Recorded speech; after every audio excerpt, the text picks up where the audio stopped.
Hello दोस्तों, चलिए start करते हैं हमारी आज की यह कहानी। पार्ट 2।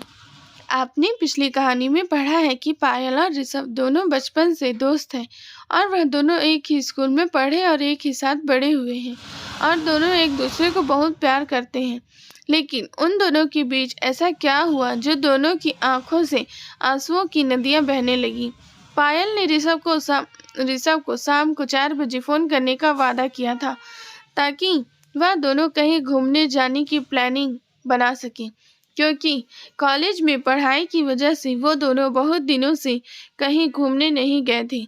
लेकिन शाम को 5 बज चुकी थी। पायल का कोई फ़ोन नहीं आया, इसलिए ऋषभ ने ही पायल को फ़ोन किया, मगर पायल ने ऋषभ का फ़ोन काट दिया। ऋषभ को थोड़ा अजीब लगा। फिर भी ऋषभ ने दोबारा फ़ोन किया, लेकिन फिर से पायल ने फ़ोन काट दिया। ऋषभ ने सोचा कि पायल तो ऐसा नहीं करती, लेकिन आज कोई ना कोई बात तो है, क्योंकि ऋषभ पायल से मिलने के लिए बहुत ही उत्साहित था। तभी पायल का फ़ोन आया और कहा कि ऋषभ, मैं आज कहीं घूमने नहीं जा सकती और सारी बात मैं तुम्हें तुम्हारे घर आकर बताती हूँ। यह कहकर पायल ने फ़ोन काट दिया। लेकिन ऋषभ बहुत खुश था, क्योंकि ऋषभ को लगा कि आज पायल की आवाज़ में एक बेचैनी सी महसूस हो रही है। मुझे शायद मुझसे मिलने के लिए बेचैन हो रही होगी। ये सोचते सोचते मन ही मन बहुत खुश था और हल्की सी होठों पर मुस्कान थी। शाम का अंधेरा होने आया था और तभी अचानक कोई ऋषभ के घर का दरवाज़ा खटखटाने लगा। तभी ऋषभ की माँ ने ऋषभ के दरवाज़ा तक पहुँचने से पहले दरवाज़ा खोला और देखा कि पायल दरवाजे पर खड़ी है। ऋषभ की माँ ने कहा, कैसी हो बेटा पायल? पायल ने ऋषभ की माँ को नमस्ते करते हुए कहा, मैं ठीक हूँ, मैं थोड़ा ऋषभ से मिलने आई हूँ। यह कहते हुए पायल ने सीधा ऋषभ के कमरे में चली गई। पायल ऋषभ के कमरे में जाते ही जोर जोर से रोने लगी। उसकी आंखों से आंसुओं की मोटी मोटी बूंदें गिर रही थी। पायल को रोता देखकर ऋषभ हक्का बक्का हो गया।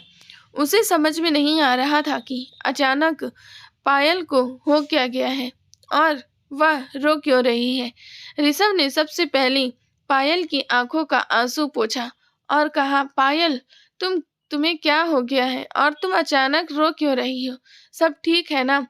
ऋषभ को इतना कहते ही पायल टूट गई और बिना कुछ कहे और भी जोर जोर से रोने लगी।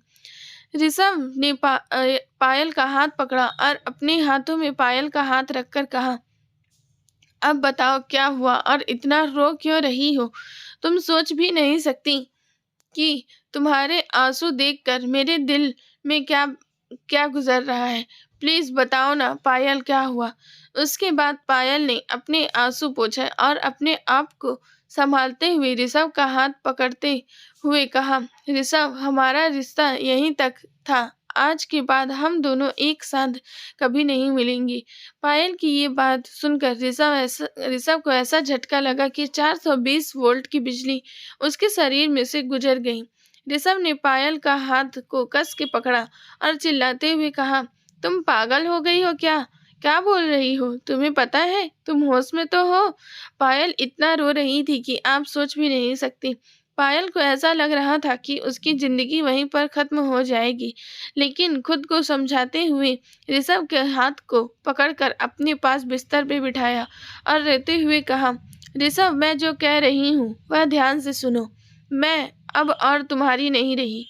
मैं किसी और की अमानत बनने जा रही हूँ, क्योंकि पिताजी ने आज ही मेरा रिश्ता तय करके आए हैं और ये रिश्ते से घर के सब बहुत खुश हैं। ऋषभ पागल की तरह एक जिंदा लाश बनकर पायल की बात सुन रहा था। ऐसा लग रहा था कि पायल की बात सुनकर ऋषभ बेहोश हो गया है और उसे समझ में नहीं आ रहा था वह क्या और कैसे बोले।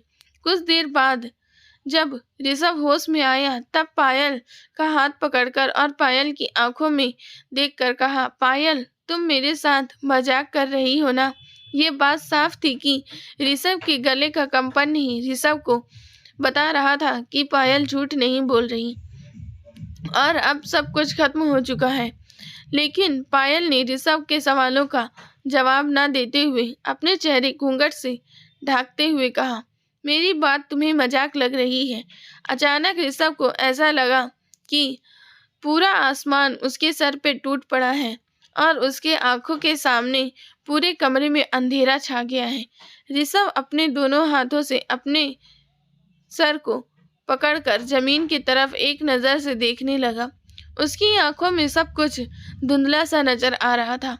उसे चारों तरफ सिर्फ अंधेरा ही अंधेरा नजर आ रहा था, क्योंकि उसकी आंखों से आंसुओं की नदियां बह रही थी। वह सोच भी नहीं पा रहा था कि जो उसकी बचपन का प्यार था वह आज उससे बहुत दूर उसे अकेला छोड़कर जा रहा है, और मैं कुछ नहीं कर सका। पायल रोते रोते बिस्तर से उठकर दरवाजे की तरफ बढ़ने लगी, लेकिन ऋषभ ने अभी भी जैसे बेहोशी की हालातों में बिस्तर में बैठा हुआ था।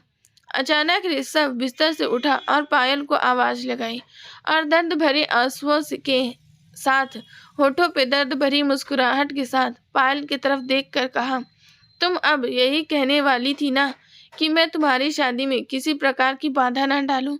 पायल ने ऋषभ की बात सुनकर अपने सर को झुकाते हुए कहा, हाँ ऋषभ, मुझे तुमसे यही कहना था कि मुझे तुम पर पूरा भरोसा है कि तुम कुछ भी ऐसा काम नहीं करोगे जिससे मेरी शादी में कोई बाधा आए और मेरे पिताजी की इज्जत मिट्टी में मिल जाए। ऋषभ पायल की बात सुनकर हैरान होकर पायल की तरफ देख रहा था और सोच रहा था कि उसकी और हमारी बचपन का प्यार, उसे ये तक पता नहीं है कि मैं उसे कितना प्यार करता हूँ, और मैं ऐसा कुछ भी सोच भी नहीं सकता हूँ कि पायल और उसके घर वालों को मेरी वजह से कोई नुकसान पहुँचे। क्या पायल ऋषभ को इतना जानती थी? पायल दरवाजे से जाते वक्त पायल ने ऋषभ की माँ को देख लिया।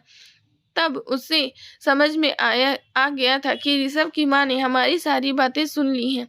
पायल ने अपने सर झुकाकर वहां से चली गई। माँ ने ऋषभ की तरफ देखा और बेटे की दर्द देख न सकी। ऋषभ के कमरे से अपने कमरे में चली गई। ऋषभ को जब